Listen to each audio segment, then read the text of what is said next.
Hey guys, this is Avi123, and today I'm going to bring you a Chaperone review. If you want to know how to get the Chaperone, I have a whole separate video on that, and I'll link it in the description.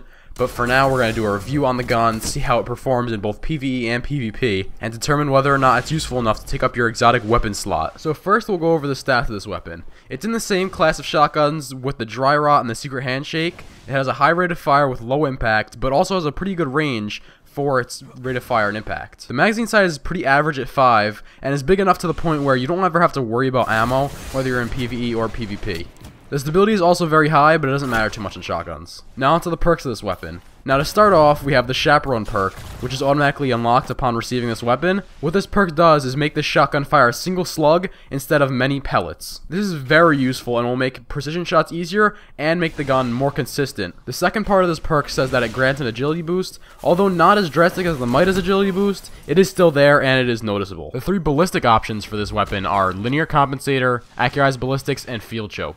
They don't alter the gun that much, don't worry about which one you pick, it won't change your playstyle at all. The next perk is called the Roadborne, and it gives you extra handling, range, and precision damage when you get a precision kill. This perk is very useful and will be utilized anywhere you use the gun. In the middle column of perks, you have the choice between single point sling, which makes you quicker while aiming down sights, and makes you switch your weapons faster, snapshot, which allows you to aim down sights quicker, and field scout, which sadly no longer adds to your magazine capacity, but does add to your reserve ammo capacity, and how much ammo you pick up per special ammo box. In my opinion, Field Scout is the best perk to use in this column, but single point sling can also be utilized very well. Now for the final perk on this weapon called the Survivor, this perk gives you 2 extra rounds in the magazine after getting 3 successful precision shots while Roadborne buff is active. While this perk really isn't that useful, it can be useful when killing a bunch of low tier enemies in PvE. Now for the performance of PvP, and while this gun is extremely fun to use in PvP, it's not the most practical. You'll have much higher success with any other shotgun in the game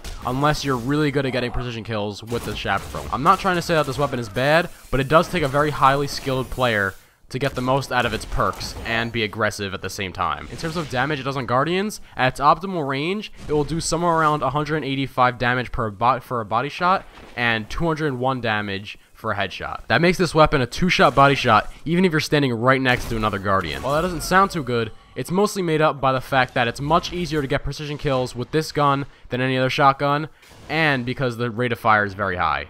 Additionally, the perks on this weapon don't really cater towards PvP players. Although the bonus agility is nice, chaining precision kills is not easy, and is a very rare occurrence, and even when it does happen, it's not too rewarding in terms of PvP. Although I've been talking about a lot of negatives about this weapon's performance in the Crucible, it does have very good range, not as high as something like a Matador 64 or a Party Crasher +1, but you still can kill Guardians at a very decent range with this shotgun. But all things considered, this weapon is not worthy of your exotic slot, especially if you're playing in something like Trials or a more competitive type of play in the Crucible. Moving on from here, let's cover the PvE performance of the Chaperone. From my experience, I've had a lot of fun using this weapon in strikes and story missions, but it's only an above average shotgun in PvE. And while I did say above average, you always have to consider whether or not it's worthy of your exotic slot. In something like a raid environment, this weapon is not going to be worthy of your exotic slot at all.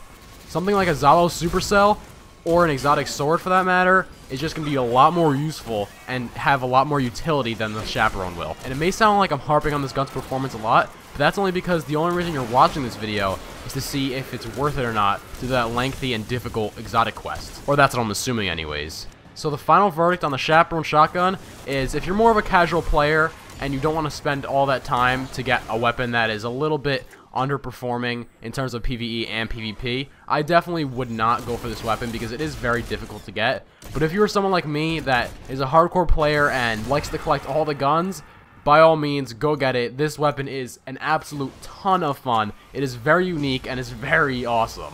Hope you guys enjoyed, and I hope this helped you determine whether or not you want to pursue this weapon. And as always, I'll see you in the next one.